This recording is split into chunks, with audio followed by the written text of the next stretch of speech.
At talagang ito ang dahilan kung bakit nga ganito ang cat den. O di ba guys?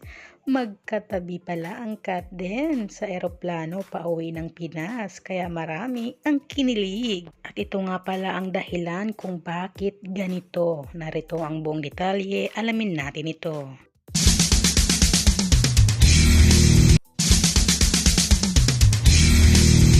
Hello sa mga cat den fans. Ito na nga guys, ang mga larawan na ibinahagi ng mga netizens or sa mga nakatrabaho sa Hello Love Again ng cat den. Ayan, itong larawan na ito, ayan, ibinahagi ng tao na ito na isa siya sa naging cast ng Hello Love Again. At syempre, pati na rin sa mga tao sa Canada. Ayan, nagpa-picture ang cat den dyan. At talagang napaka-sweet naman talaga at napakabait ng cat den. Nandyan yung time para sa picture taking. Grabe, kaya naman marami talaga ang natuwa at kinilig din at the same time sa mga larawan na ibinahagi nga.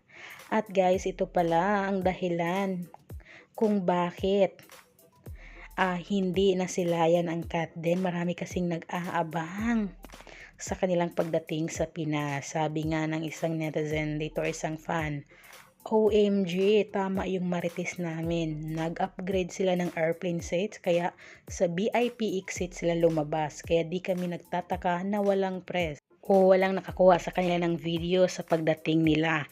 Bukod lamang ito sa mga staff ng airport doon ang nakakuha ng video, kaya nasilayan natin ang yakapan ng cat den. At yan nga guys, ito makikita natin ito. Ayan, magkatabi sa upuan sa eroplano ang cat den. Syempre, ito yung pauwi ng Pinas.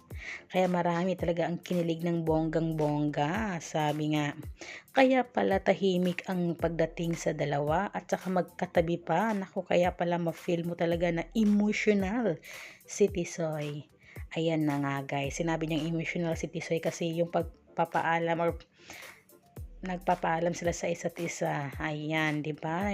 Grabe yung yakapan nila. True, dahil may mga press po talaga nag-aabang sa departure area and the arrival area and fans. Yung iba nga daw doon na natulog kinagabihan pa bago dating nila.